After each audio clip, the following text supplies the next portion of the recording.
आवाज में आपका स्वागत है। और अभी हम आ चुके हैं गोंदिया जिले के तहसील तिरोड़ा ग्राम पंचायत डोंगरगांव में। और अभी हम पूछेंगे, इनका विषय ऐसा है कि यहाँ ग्राम पंचायत में किस प्रकार से इनके साथ अन्याय हुआ है, इस बारे में हम इनसे चर्चा करेंगे और इनसे पूछेंगे कि सबसे पहले मैं आपका इस डोंगरगांव में स्वागत करता हूँ सर। मेरा नाम आप सबसे पहले मैं बताना चाहता हूँ कि मेरा नाम शुभम नरेंद्र भैसारे। मैं इस डोंगरगांव का उपसरपंच तथा वार्ड क्रमांक 3 का एक सदस्य हूँ सर। 4 तारीख को मैं एक पंचायत में आया था और पंचायत में आते समय में मैंने कुछ कार्यालय टाइम पे मैं जब आया तो उस समय में हमारे ग्राम पंचायत के कर्मचारी लोकेश पटले उस समय में प्रेजेंट थे सर। उनको मैंने बोला कि मैं गाँव का उपसरपंच हूँ, कृपया करके आप कार्यालय खोलिए। कार्यालय उस समय बंद था सर, तो मैंने उनको रिक्वेस्ट किया कि भाऊ कार्यालय उगड़ा, तो उन्होंने बोला कि नहीं कार्यालय नहीं खुलेगा। किस कारण नहीं खुलेगा कार्यालय? कुछ सर उन्होंने बताया कि मेरे को ऐसा आदेश है कि मैं उसकी इस आदेश की आदेश सर वो बता रहे थे कि मेरे को आदेश सरपंच ने दिया है, वो सरपंच का आदेश का मैं पालन करूंगा। कार्यालय में घुसने नहीं दिया गया, ऐसा आपका कहना है सरपंच के द्वारा?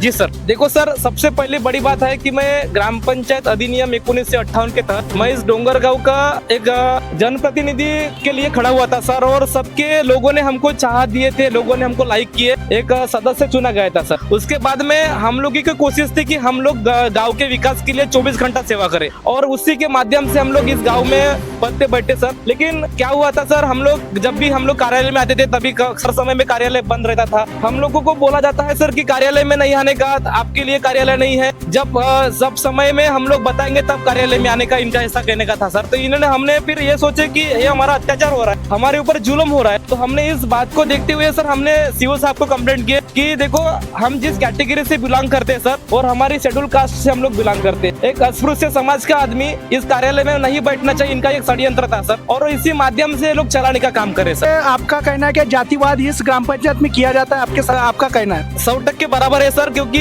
मैं जो जाति का से बिलोंग करता हूँ, मैं SC कास्ट का हूँ सर, अस्पृश्य समाज का हूँ। और मैं चाहता हूँ कि गाँव के हर एक आदमी का हर एक समय में हर समय में काम होना चाहिए। लेकिन मैं जब कार्यालय में नहीं बैठूंगा सर, ये कार्यालय तो सभी जनता का है, 24 घंटे जनता के लिए हमको चुना गया था सर। ये कार्यालय में हमको नहीं बैठने देते तो हम कैसे सोचे सर? तो अभी गाँव वालों का कुछ ऐसा भी कहना था कि कार्यालय अपने टाइम से चालू होता नहीं और कार्यालय हमेशा चालू नहीं रहता, इसके बारे में क्या कहना चाहूंगी? सर गांव की तो ऐसी बहुत प्रॉब्लम थी, गांव के लोग बोल रहे थे कि हर समय में कार्यालय बंद रहता है, हर समय में कार्यालय बंद रहता है। तो सर इनका कहने का मतलब ये था की उस दिन जब हम लोग आए थे सर 4 तारखेला जेव्हा आम्ही इथं कार्यालयाला आलो होतो त्यावेळेला जेव्हा सर ग्रामपंचायतच्या कर्मचाऱ्याला मी जेव्हा बोललो की असा नेमका प्रॉब्लेम निर्माण होत आहे, त्यावेळेस तुम्ही काय झाला प्रॉब्लेम, तर त्या सांगायला लागले की ह्या गावाचे लोक चोरी करून टाकतील, तर प्रॉब्लेम चोरी जर झाली तर काय होईल, आमचं नुकसान होईल, त्याच्यामुळे हा कार्यालय बंद ठेवा। तर मी लोकांना सांगतो की दादा हो, हा कार्यालय जनतेचा कार्यालय आहे, इथं चोरीच्या होण्याचा काही प्रश्नच पडत नाही। सगळं संपूर्ण शासकीय दस्तावेज, संपूर्ण शासनाच्या चाबी हे शासनाच्या रेकॉर्डच्या संपूर्ण गोष्टी हे प्रशासनाच्या सेवकाकडे असतात आणि म्हणून शासनाने प्रशासनाचा सेवक म्हणून ग्रामसेवक निवडलेला आहे। मग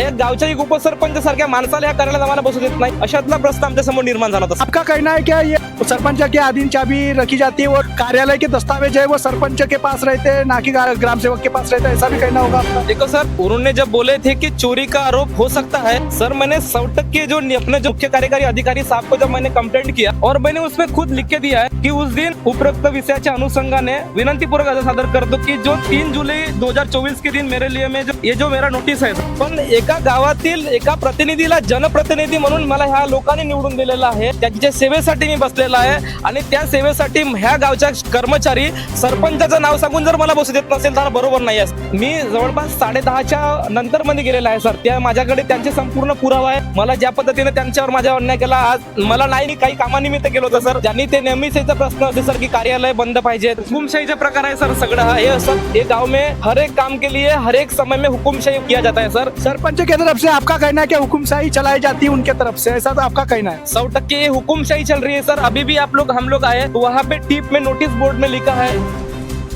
वो भी सही तरीके से गलत है सर, क्योंकि मासिक सभा में ना ठहरा हुआ है ना ग्राम सभा का ठहरा हुआ है, वो अपने खुद के मर्जी से ये सब ऐसे लोगों को गुमराह करने की काम चल रहा है सर। अभी आपके सामने में आप देख सकते हो वहाँ पे नोटिस बोर्ड में लिखा है सर, नल का जो पानी पट्टी है सर वो संयुक्त प्राधिकरण समिति के ऊपर में है, संयुक्त प्राधिकरण उसमें जवाबदार है सर, वो ग्राम पंचायत जवाबदार नहीं है, उसमें हमारा किसी का अधिकार नहीं है, वो वाटर फिल्टर का जवाबदारी है। उसके बाद में उनका आढ़ावा लेने का काम हमारी पंचायत देख सकती है सर, लेकिन ऐसा किसी को हम प्रेशर नहीं दे सकते कि भाई तुम्हारे ऊपर में है तो तुम नोटिस चाहिए तो ये लेके जाओ, अन्यथा टैक्स भरो, अन्यथा मैं आपको कुछ भी नहीं दूंगा। इस तरीके से ही चल रहा है सर। सरपंच की तानाशाही व ग्राम सेवक की तानाशाही बोली जाएगी इसको आपके कहते हुए? 100% बराबर है सर, तानाशाही चल रही है। हमारे गांव में ना काम हो रहे, ना विकास काम में ध्यान दे रहा है, हर जगह पे हमको बदनामी का काम चल रहा है सर। जिस अभी मैं उस दिन 3 तारीख को दिन आया था सर इस पंचायत में, इस गांव के सरपंच शिशुपाल जी पटले अभद्र व्यवहार करते हैं ऐसा भी आपका कहना था। तो इसके माध्यम से हम सभागृह में ठहराव बोलते हैं सर। तो हम तो लोग आर्टिकल के हिसाब से बोलते हैं, क्योंकि ये जो पंचायत है सर, इसके माध्यम से, इसके भरोसे पे मैं इस गाँव में बैठा हूँ सर, ये पद पे बैठा हूँ। एक हमारा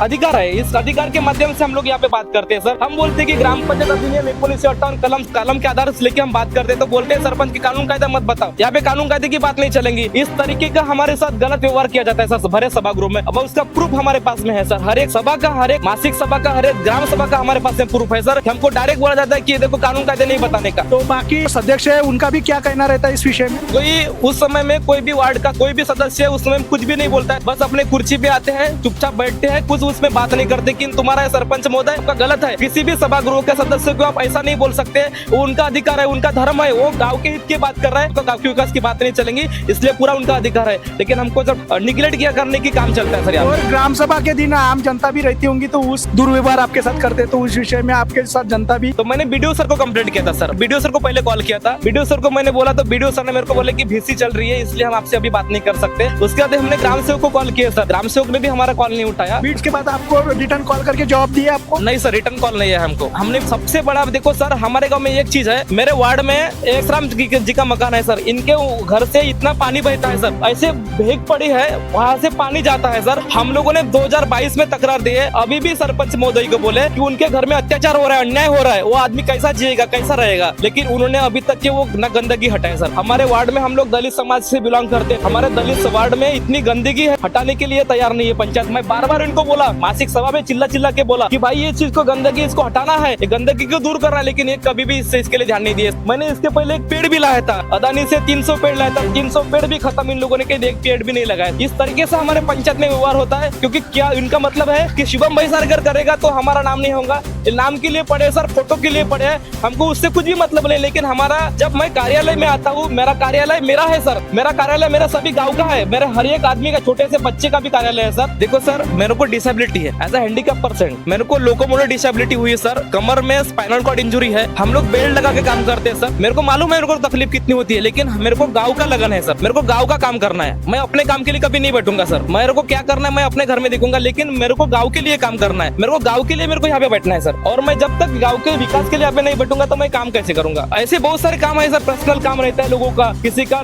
लाभार्थी रहता है, उसको कुछ प्रॉब्लम जाता है, और मैं उसी के लिए आया था, क्योंकि अभी लाडली योजना का काम चल रहा है सर, उनको सभी महिलाओं को, सभी के लिए उसके क्या क्या चीज लग सकता है, टोटल डॉक्यूमेंटेशन के लिए मैं यहाँ पे आया था सर, लेकिन मेरे को नहीं बिठाने दिया सर। और मैं प्रशासन को बोलता हूँ, मेरे गाँव वालों को बोलता हूँ कि हमको न्याय चाहिए। जब तक हमको न्याय नहीं मिलेगा सर, अब तक हम लोग चुपचाप नहीं बैठेंगे सर। भला है हम लोग, हमारी जान चली जाएंगी या हमको पुलिस स्टेशन कोई चले जाएगा, हम लोग तैयार है, लेकिन हमको न्याय चाहिए सर। तो अभी आपको न्याय नहीं मिलेगा तो उसके बाद आप क्या करना चाहोगे? सरपंच आपसे ऐसे ही दुर्व्यवहार करते रहेंगे, प्रशासन आपके साथ नहीं खड़ी हुई, तो आप क्या करना चाहोगे इसके आगे? सर उस दिन भी मैं यहाँ पे बैठ गया था, जिस दिन मेरे को बैठने नहीं दिया ना सर, तो मैं यहाँ पे बैठ के अपना काम किया, ग्राउंड लेवल में नीचे में बैठा सर, मैं अपना काम किया। जिस दिन मेरे को न्याय नहीं मिलेगा सर, तो मैं यहाँ पे ऊपर सर पे बैठ जाऊंगा। अभी हमने लोगों को पूछने की कोशिश, परंतु सरपंच का बहुत ही पैमाने में प्रेशर लोगों पे दिखाई दिया, इसके कारण कोई बोलना नहीं चाहता उनके खिलाफ, ऐसा हमको प्रतीत हो चुका है। ग्राम पंचायत डोंगरगांव यहाँ का सरपंच हमको ऐसा लगता है कि एक हुकुमशाही चलाता है, ऐसा हमको प्रतीत हो चुका है।